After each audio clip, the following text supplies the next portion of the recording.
Bonjour mes amis, je suis Emma, votre amie. J'espère que vous allez bien. Je vous souhaite un bon dimanche. Et justement, dimanche, jour du Seigneur, aujourd'hui le thème c'est la prière en famille. La semaine dernière, j'avais parlé de la prière au sein du couple. Et aujourd'hui, on parle de la prière en famille, c'est-à-dire avec les enfants, avec toutes les personnes qui composent notre foyer. Il est très très très important d'instaurer la prière dans le foyer.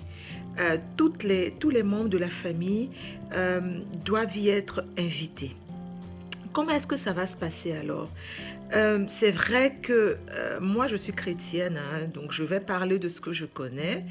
C'est vrai que les dimanches, nous allons peut-être à l'église ensemble ou au culte. Et il est important d'instaurer ce rituel. Ça veut dire que les membres de la famille se rendent ensemble au culte ou à l'église. Mais en plus de ça, il est aussi primordial d'instaurer un rituel à la maison. On va par exemple prier le matin ensemble avant de sortir. On n'a pas besoin de faire des prières interminables.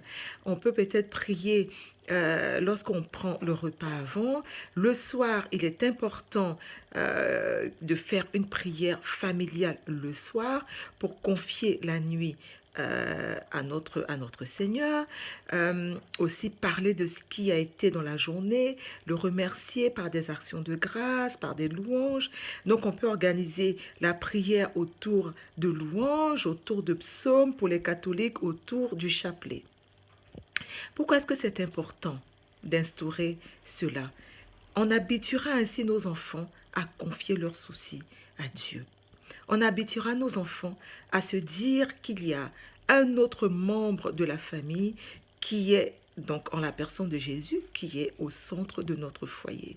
Donc toutes les difficultés que nous allons avoir, tous les challenges que nous aurons, nous allons les confier à Jésus, qui lui euh, s'installera aussi comme la personne prioritaire pour faire face à toutes ces difficultés et toutes ces épreuves.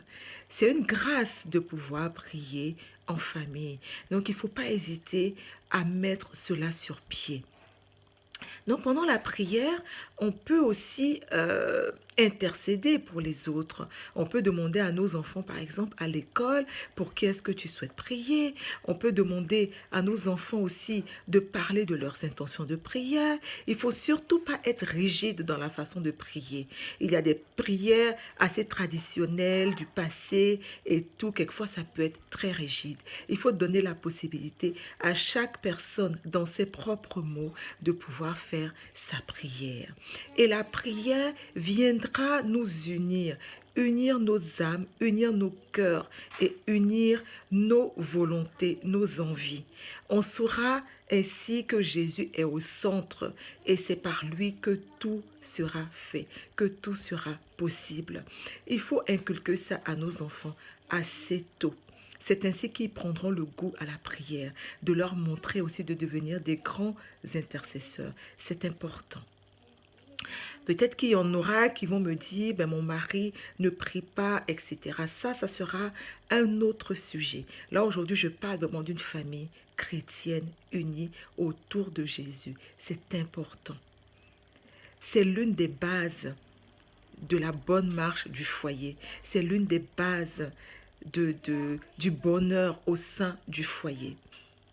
Quand on prie et qu'on met en application les paroles enseignées par Jésus-Christ, vous verrez que malgré les épreuves, le couple aura une solidité hors pair parce que la base est bâtie sur du roc en la personne de Jésus. J'espère que ce conseil sera bénéfique pour vous et je vous conseille vraiment d'instaurer des horaires de prière en famille afin de consolider votre foyer. Ainsi, il sera protégé contre les attaques extérieures. C'était mon conseil du jour. Surtout, ne me remerciez pas. Je suis tout simplement votre amie. À demain pour une autre vidéo. N'hésitez pas à partager celle-ci et à ajouter des membres à notre communauté. Bon dimanche et je vous fais de gros bisous. À demain.